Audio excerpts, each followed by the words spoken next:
کی زندگی جو مولا علی ہے فضائل سے بھری ہو تو اس کے فضائل ہی پڑھے جائیں گے نا. جب ہم مولا علی کا پڑھیں گے تو ہم پڑھیں گے علی فاتح خیبر ہیں، علی فاتح خندق ہیں، کسی جنگ سے بھاگنے والے نہیں تھے. اور جب ان کے بارے میں پڑھیں گے تو کیا پڑھیں؟ بہترین جواب یہ تھا بھائی ٹھیک ہے آپ رکھیے، ہم پڑھنے کے لیے تیار. اب ظاہر بندہ تاریخ سے پڑھے گا، ہاں کتب سے پڑھے گا، تو جو ملے گا وہ پڑھیں گے. یہ تو ہمارے فائدے میں ہے کہ آج تک جو تم نے چھپایا تھا ہم پڑھ کے وہ بیان کر دیں گے. تعصب کی وجہ سے دنیا نے علی کو نہیں مانا. فطرت بشر میں ہے، ہر انسان کی فطرت میں ہے کہ انسان کمال کو پسند کرتا ہے. انسان فطرت میں انسان حسن پرست ہے. جہاں حسن نظر آتا ہے یہ تعریف کرتا ہے، جہاں اچھی آواز سنی یہ تعریف کرتا ہے، جہاں اچھے موٹی والے لفظ سنے یہ تعریف کرتا ہے، جہاں جہاں اسے کمال ملا وہاں وہاں یہ جھک جاتا ہے. تو جب ہمیں کمال نظر ہی اہل بیت رسول میں آ رہا ہے، بھائی بندہ دشمن بھی ہو نا لیکن سخی ہو، دنیا کہے کیسا بھی ہے لیکن سخی ہے. کمال سخاوت سے کون نفرت کرے؟ سخاوت ہے کہ بندہ خود کنجوس بھی ہونا پر سخاوت سے محبت کرتا ہے. خود کنجوس ہوتا لیکن کہتا ہے اگلا بندہ بڑا سخی ہے، یعنی اپنے لیے کنجوسی برداشت ہے، دوسرے کے لیے کہتا نہیں یہ سخی ہونا چاہیے. فطرت بشر میں ہے کیونکہ اسے کمال پسند ہے. تو جہاں جہاں اسے کمال ملتا ہے یہ جھکتا جاتا ہے.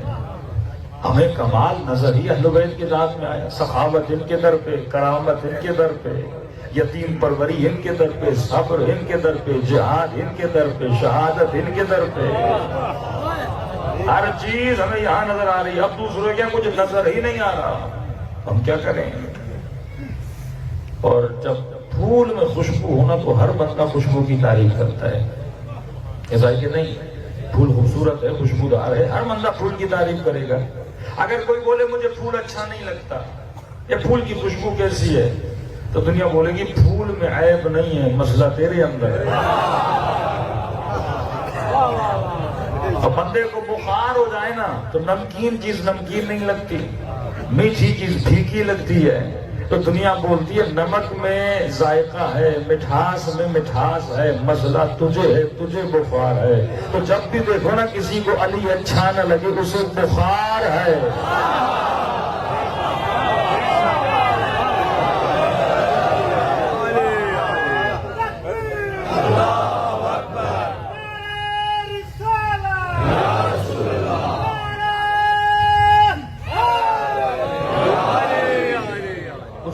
فطرت جیسی ہونی چاہیے ویسی نہیں، اس کی فطرت کو بخار ہو گیا ہے. اب کب ٹھیک ہوتی ہے یہ اللہ کو علم ہے. کبھی خدا کہتا ہے ختم اللہ علی قلوبہم، بعض لوگوں کے دلوں پہ مہر لگا دیتا ہے. اور جب مہریں لگ جاتی ہیں بندہ کبھی نہ عاشق مصطفیٰ بنتا ہے نہ عاشق مرتضیٰ بنتا ہے. یہ شکر خدا ہے کہ خدا نے تیرے دل میں ہر ایک غیر کی محبت کو نہیں ڈالا، علی اور آل علی کی محبت کو ڈالا. تو فرمایا دو چیزیں تیری ہدایت کے لیے آئیں. لفظ بندہ نہ سمجھے تو بندہ دین نہیں سمجھتا. تو ہم میں سے جس نے مولا علی کو پہچانا لفظوں کے ذریعے. دوسری دلیل دوں، جب بھی کسی شخص کو پہچاننا ہو تو کیسے پہچانا جاتا ہے؟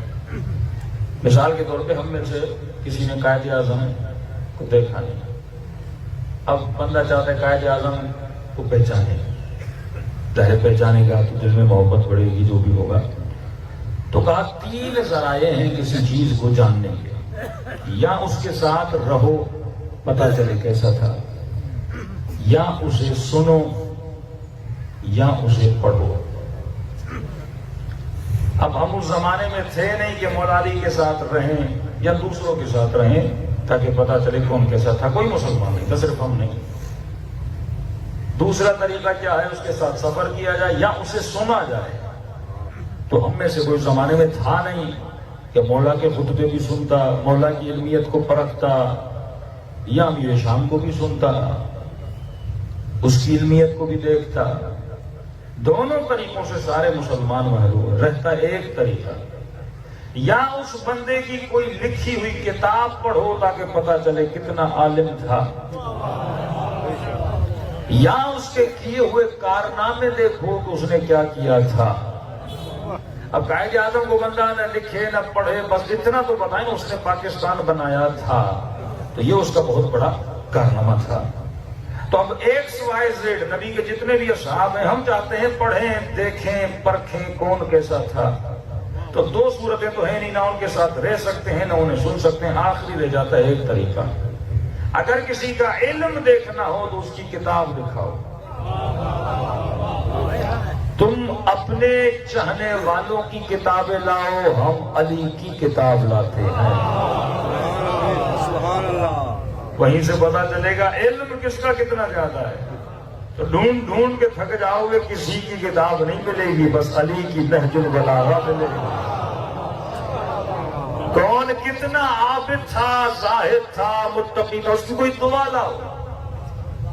پھر راتوں کو روتا ہوگا، دعائیں پڑھتا ہوگا، اس کی کوئی دعا لاؤ.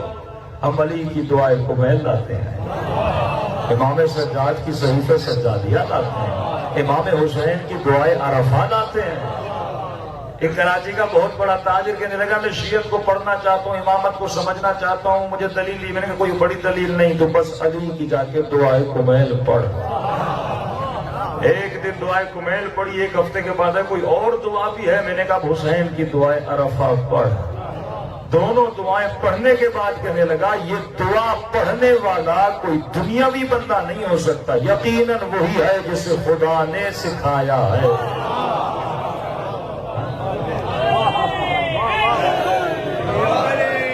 ایسے ترتیب والے الفاظ یا ہمیں قرآن میں ملتے ہیں یا کلام اہل بیت میں ملتے ہیں. مزاج ایک ہی ہے لفظوں کا، اتنا کمال. تو ہم اگر عاشق اہل بیت ہیں تو ہم عاشق کمال ہیں. تو ہمیں کمال کہاں نظر آتا ہے؟ ذات اہل بیت میں نظر آتا ہے.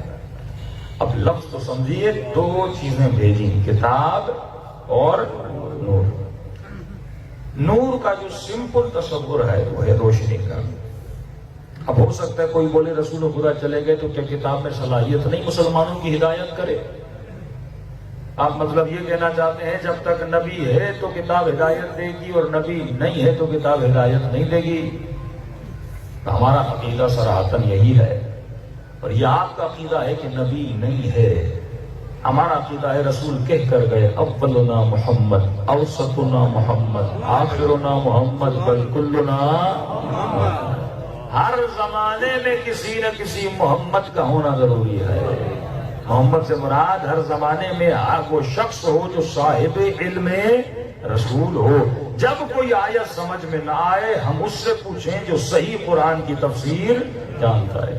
رہی بات کیا کتاب میں صلاحیت نہیں ہے؟ 100% قرآن میں صلاحیت ہے بندے کو ہدایت کرنے کی. لیکن ایک دلیل دوں گا، جس طرح آپ سب کی آنکھوں میں صلاحیت ہے دیکھنے کی، پورا مجمع مجھے دیکھ رہا ہے، میں آپ کو دیکھ رہا ہوں، صلاحیت ہے تبھی ہم آپ کو دیکھ رہے ہیں. لیکن یہ آنکھ بھی دیکھنے کے لیے ایک چیز کی محتاج ہے. جب تک وہ نہیں تو آنکھ بھی نہیں دیکھ سکتی. کھلی بھی رہے نا پھر بھی اسے کچھ نظر نہیں آئے گا. تصور کرو ایک کمرے میں ہو، اچانک بک پڑھ رہے ہو، کتاب سامنے آئے، آنکھیں کھلی ہیں اور ساری لائٹس چلی جائیں، تو آنکھ کے ہوتے ہوئے بھی دیکھ نہیں پاؤ گے جب تک روشنی نہ ہو. روشنی ہوگی تو کتاب پڑھنے میں آئے گی. تو جب دنیا کی کتاب بغیر روشنی کے پڑھ نہیں سکتے تو قرآن کو بغیر نور مصطفیٰ سمجھ کیسے سکتے ہو؟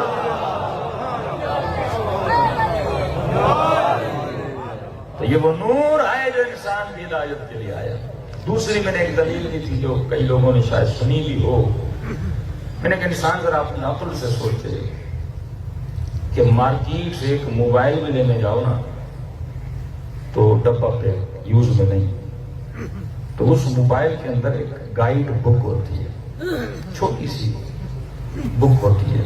جو بتاتی ہے کہ اس موبائل کو چلانا کیسے ہے، استعمال کیسے کرنا ہے۔ واشنگ مشین لو، ٹی وی لو، موبائل لو، سب کے اندر گائیڈ بک ہوتی ہے۔ لینے والا کہہ تو سکتا ہے نا کمپنی کو، بھائی تو کون ہے مجھے گائیڈ کرنے والا، چیز میں نے خریدی، میری ملکیت ہے، میری مرضی جس طرح استعمال کروں۔ کہتا ہاں تیری مرضی، تو توڑ، تیری چیز ہے، تو استعمال کر، لیکن اگر میری گائیڈنس پہ چلے گا تو گارنٹی باقی رہے گی۔ کیا باقی رہے گی؟ گارنٹی باقی رہے گی۔ ٹوٹ گیا، یہ ہو گیا، وہ ہو گیا، تو تجھے ریپلیسمنٹ میں نیا بھی دیا جائے گا، اور جب خراب ہو جائے تو اپنی مرضی سے کھولنا بولنا نہیں، کمپنی کے پاس لے آنا۔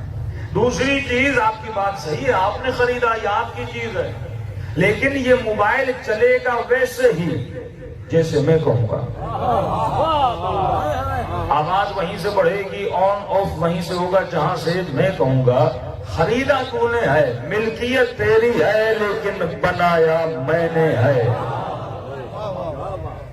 میں اس کا کریٹر ہوں، میں اس کا خالق ہوں، یا تو ویسے ہی چلے گا۔ اب ذرا اللہ نے عقل دی ہے نا، عقل ہے استعمال کرنے کے لیے، عقل ہے، ایک نیا جملہ نہیں، لیکن لوگ استعمال کم کرتے ہیں۔ اگر مسلمان عقل استعمال کرتے تو سب علی کے در پہ ہوتے ہیں۔ یہ عقل ہے جو بندے کو غلام علی بناتی ہے۔ تو میں نے کہا ذرا عقلوں سے پوچھو، دنیا کی چھوٹی سی چھوٹی کمپنی بھی اگر کوئی مشین بنائے، موبائل ہو، واشنگ مشین ہو، ٹی وی ہو، تو اس کے ساتھ گائیڈ بک رکھتی ہے، کیونکہ اس نے بنایا ہے، اسے پتا ہے یہ کیسے کام کرتی ہے۔ دنیا کی سب سے بڑی مشین اگر بنی ہے، اس کا نام ہے انسان۔ اور جس کارخانے میں بنی ہے وہ کارخانہ خدا کا ہے۔ سب سے پیچیدہ، سب سے مشکل ترین مشین ہے انسان کی مشین۔ تو کیسے ممکن ایک چھوٹے سے کارخانے کو بھی عقل ہے کہ اس کو کیسے چلایا جائے، اس کے لیے گائیڈ بک دی ہے۔ تو یہ ممکن ہے تجھے بنائے بھی اور تجھے کوئی گائیڈ بک نہ دے؟ ایسا ہو سکتا ہے؟ کروڑوں انسان بن رہے ہیں اور اللہ بتائے نا کہ آنکھوں کو کیسے استعمال کرنا ہے، زبان کو کہاں استعمال کرنا ہے، کانوں میں کون سی آوازیں جانی چاہیے، کون سی نہیں جانی چاہیے، قدم کس گھر کی طرف بڑھنے چاہیے، نہیں بڑھنے چاہیے، ادب کس کا کرنا چاہیے، کون لائق سلام ہے، کون لائق لعنت ہے۔ کیا خدا ایسے ہی چھوڑ دے گا تجھے جیسے اس نے جنگل میں شیروں کو چھوڑ دیا، جیسے اس نے بھیڑ بکریوں کو چھوڑ دیا کہ انسان کو؟ نہیں، یہ ممکن نہیں ہے، گائیڈ بک کا ہونا ضروری ہے۔ تو ہمیں اللہ نے انسان جیسی خلقت کو خلق کرنے کے بعد ایک گائیڈ بک دی جس کا نام تھا قرآن۔ یہ کتاب بتائے گی زندگی کیسے گزارنی ہے، یہ کتاب بتائے گی قدم کہاں جانے ہیں، آنکھیں کہاں رکھنی ہیں، کہاں نظریں جھکانی ہیں، کس کے در پہ جا کے ادب کرنا ہے، یہ سب کچھ کون بتائے گا؟ گائیڈ بک بتائے گی۔ رہی دوسری بات، دنیا کی کوئی بھی کمپنی جب گائیڈ بک دیتی ہے، اب سارے بندے تو پڑھے لکھے نہیں ہیں نا، کسی کو انگلش آتی ہے، کسی کو نہیں آتی، کسی کو اردو آتی ہے، کسی کو نہیں آتی۔ اب بندہ کمپنی پہ اعتراض کر سکتا ہے، بھائی مجھے تیری گائیڈ بک سمجھ نہیں آ رہی، اردو میں ہے، مجھے پڑھنا نہیں آتا، میں ہوں ان پڑھ بندہ۔ تو کمپنی کہتی ہے گھبراؤ نہیں، گائیڈ بک ان کے لیے ہے جو پڑھے لکھے ہیں، جن کو پڑھنا آتا ہے، جن کو سمجھنا آتا ہے۔ اگر تجھے سمجھ نہیں آ رہی تو ہم نے نیچے ہیلپ لائن دی ہوئی ہے، اس نمبر پہ فون کر لے، تجھے پتا چل جائے گا، اس سے سوال کر لے گا، وہ تجھے بتائے گا کہ یہ گائیڈ بک کیا کہنا چاہتی ہے، کیا سمجھانا چاہتی ہے۔ تو مسلمان جب چھوٹی سی کمپنی کو اتنی عقل ہے کہ صرف گائیڈ بک نہیں، ہیلپ لائن کا ہونا بھی ضروری ہے، تو کیا یہ ممکن ہے خدا گائیڈ بک دے اور ہیلپ لائن نہ دے؟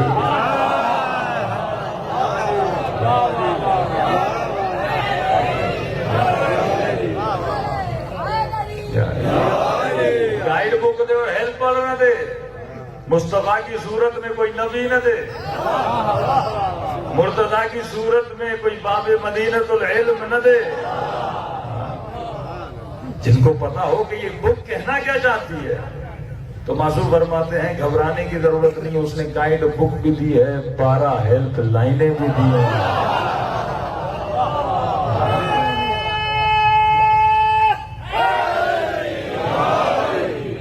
گائیڈ بک بھی دی ہے، 12 ہیلپ لائنیں بھی دی ہیں۔ اہل سنت کا پیارا بھائی اٹھا اور مجھے کہا کہ مولانا باتیں تو آپ اچھی کر رہے ہیں، گائیڈ بک بھی ہے، سچ بات ہے، عقل بھی مانتی ہے ہیلپ لائن کا ہونا بھی ضروری ہے۔ کہ جب 12 ہیلپ لائنیں بھی ہیں، گائیڈ بک بھی ہے، پھر یہ 75 فرقے کیوں ہیں؟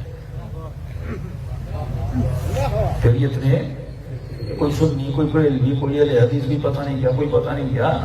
تو جب ہیلپ لائن بھی ہے، گائیڈ بک بھی ہے، تو سب مسلمانوں کو صحیح لائن پہ چلنا چاہیے تھا نا۔ یہ اتنے راستے کیوں ہیں؟ میں نے کہا بہت اچھی بات کیا آپ نے۔ میں نے کہا ذرا یہ بتاؤ، اگر موبائل ہو سیمسنگ کا اور تو مدد کے لیے نمبر ملائے ایپل کا،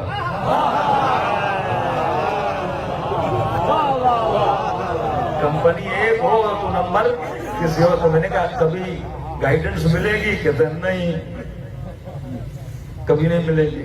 تو میں نے کہا مسئلہ یہی ہے، تو اتنے سالوں سے رانگ نمبر ملا ہے۔ اگر تو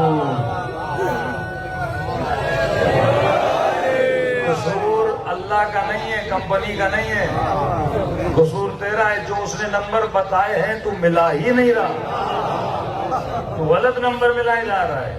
میں نے کہا یہ بتا کتنا عقل سے سوچ، مثلا تیرا نمبر ہے 0300، 0300، زیادہ نہیں تو ایک نمبر یہاں سے یہاں کر دے، اس بندے کا نمبر ملے گا۔ زیادہ نہیں، 9 نمبر ہوں، 10 نمبر ہوں، سب کو چینج نہ کر، ایک نمبر یہاں سے لے کے یہاں رکھ لے تو تجھے بندہ نہیں ملتا، تو علی کو پہلے سے چوتھے پہ لائے گا، تجھے ہدایت کیسے ملے گی؟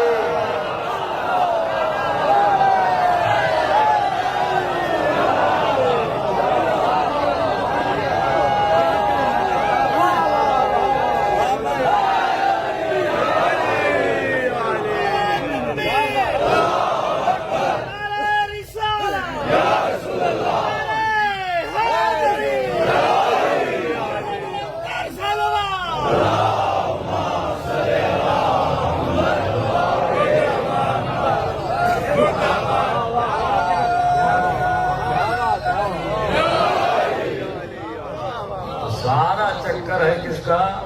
گائیڈنس کا۔ اور یاد رکھنا، جو صحیح گائیڈنس پہ چلے پھر گارنٹی بھی ہے۔ دنیا گارنٹی میں ریپلیسمنٹ آف موبائل دیتی ہے، نیا موبائل دیتی، اللہ گارنٹی میں تجھے جنت دیتا ہے اگر اس کی گائیڈنس پہ عمل کرے، اگر صحیح رہنماؤں اور ہیلپرز کے پاس جائے تو تیری دنیا بھی آباد، تیری آخرت بھی آباد۔ صلوات پر محمد و آل محمد۔ تو اب کچھ سخت باتیں بھی کروں، یہ تو تھی غیروں کے لیے، کچھ اپنوں کے لیے بھی بول دیا جائے۔ دیکھیے بندہ کتنا بھی نیک ہو جائے، لیکن اگر اس کی ڈائریکشن صحیح نہ ہو تو بندے کی نہ عبادت قبول ہے نہ نماز قبول ہے۔ کیسے؟ آپ 100 رکعت نماز پڑھو لیکن غلط ڈائریکشن، قبلہ ادھر ہے اور بندہ ادھر پڑے، نماز قبول ہوگی نہیں۔ آج سب سے بڑا مسئلہ مسلمانوں کا، شیعوں کا، ہمارا آپس میں جو جھگڑا اختلاف ہے، مسئلہ ہے ڈائریکشن کا۔ امام فرماتے ہیں ایک چیز ذہن میں یاد رکھنا، شیطان فطرت کو بدل نہیں سکتا۔ مثلا ہر بندے کی فطرت میں کمال کو پسند کرتا ہے، تو جو میں نے کہا جس طرح کمال مولا علی میں نظر آیا تو عاشق علی بنا، وہ کمال کو بدل نہیں سکتا۔ فطرت ہر بندے کی فطرت میں ہے کہ وہ خدا پرست ہے، ہر بندے کی فطرت میں وہ پجاری ہے، فطرتاً پجاری ہے، اسے کسی نہ کسی کی پوجا عبادت کرنی ہے، ورشپ کرنی ہے۔ اب شیطان اس چیز کو نکال نہیں سکتا، وہ کیا کرتا ہے؟ چیزوں کی جگہ کو بدلتا ہے۔ اب کیونکہ اس کے اندر ہے کہ میں کسی کی عبادت کروں، جب یہ تلاش میں نکلتا ہے وہ غلط چیزوں کی عبادت کرواتا ہے۔ عبادت یہ ضرور کرے